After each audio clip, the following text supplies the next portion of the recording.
What's going on, ladies and gentlemen? I just wanted to talk today about the great phone switch. For years, well, pretty much since smartphones came out, I've always been an Android guy.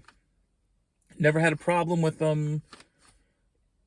Always thought they, I always thought they were superior to iOS, but had never used iOS past, the occasional work application where I had to use an iPad, or back in high school, everything was on Mac, which is really weird considering where things went. Um, so majority of my time, mostly just been Android and PC. Haven't touched anything iOS. This past November, my Moto G stylus was starting to act funny. It kept on disconnecting from my mobile network, or it wouldn't allow me to place calls. So I decided I needed a new phone. And at that point, Straight Talk had a deal where for $50, you could get an iPhone SE3 if you got a new line or if you were qualified for an upgrade, which I hadn't upgraded my phone in years, and I didn't even know they had bonuses like that where you could upgrade. But I was eligible, so I did it. I mean, it seemed like a great phone, easy to repair, more up my alley than the other iPhones. So let me tell you about my experience.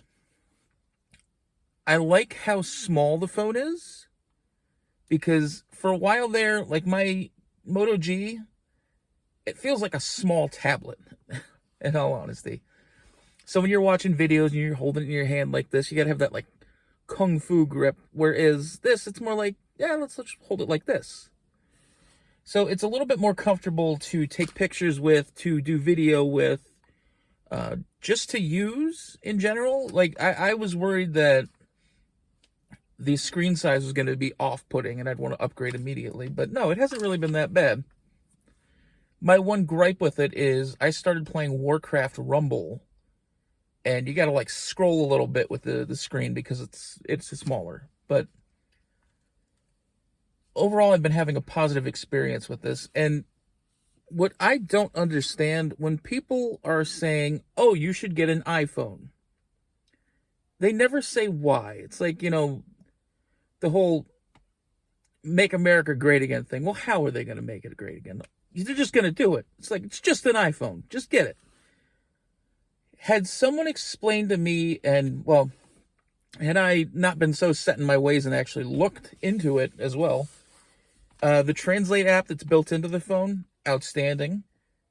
Which, working in retail, especially in the area that I'm in, we have a lot of Spanish speakers, Russians. It makes it easier versus using Google Translate to have everything built in. So it bridges that gap that much more effectively.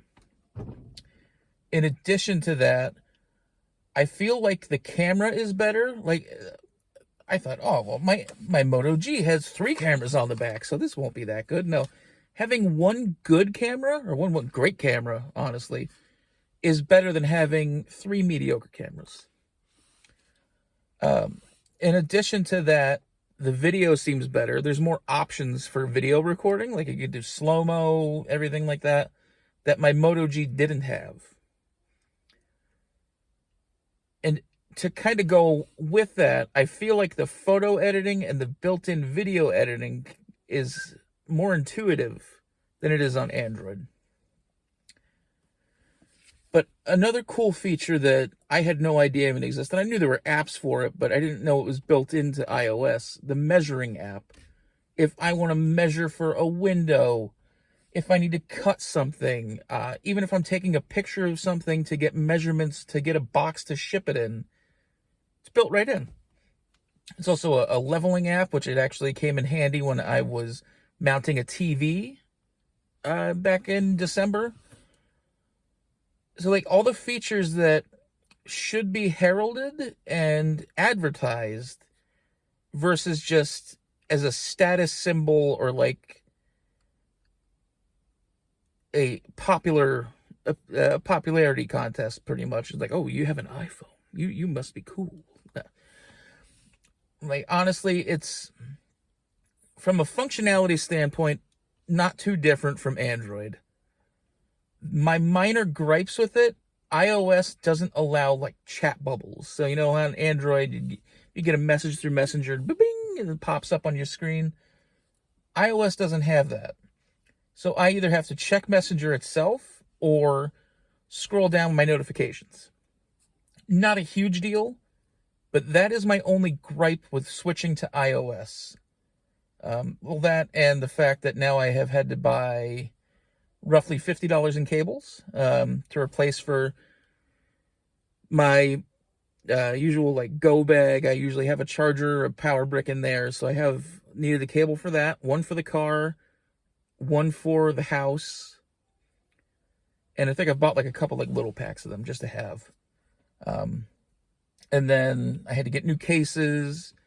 And slight tangent here, I hate putting fucking screen protectors on phones. Unless you have like a clean room where there's no dust, nothing, there's no serious airflow going through there to where dust can be carried, I find it nearly impossible to put those damn things on. I had everything cleared off. I had the screen cleaned off. I completely cleaned the phone, used compressed air to blow any dust off, lay down the screen protector just to see fucking bubbles forming. I'm like, God damn it, what the hell is it? Is it just bubbles for bubble's sake? No, there was like specks of dust.